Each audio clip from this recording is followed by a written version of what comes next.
امام نووی رحمۃ اللہ تعالیٰ علیہ فرماتے ہیں، ایک مرتبہ مجھے بخار تھا اور میں اپنے والدین اور دیگر احباب کے ساتھ سویا ہوا تھا۔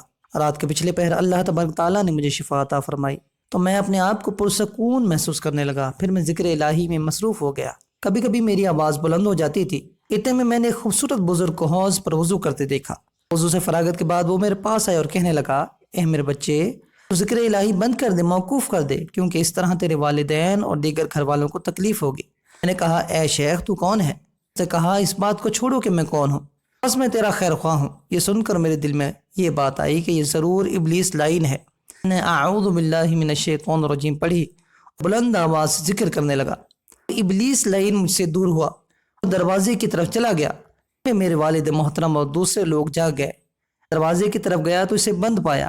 ہر طرف دیکھا لیکن مجھے وہاں کوئی نظر نہ آیا۔ والد صاحب نے پوچھا، اے یحییٰ، اے میرے بچے، کیا ہوا؟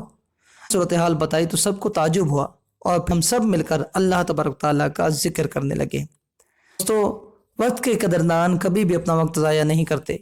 نووی رحمۃ اللہ تعالیٰ علیہ کبھی بھی اپنا وقت ضائع نہ کرتے تھے، اور نہ دن میں نہ رات میں، حتیٰ کہ راستے میں آتے جاتے ہوئے بھی کسی کتاب کا مطالعہ یا تکرار جاری رکھتے۔ اس طرح کئی سال تحصیل علم میں گزارے۔ آپ نے اوقات کی تقسیم بندی کی ہوئی تھی، تمام خیر کے کاموں میں ہی صرف ہوتا تھا۔ تصنیف و تالیف، تدریس و نوافل، تلاوت قرآن، امور آخرت میں غور و فکر، اور امر بالمعروف اور نہی عن المنکر یعنی نیکی کی دعوت دینے اور برائیوں سے منع کرنے کے لیے آپ کے اوقات مقرر تھے۔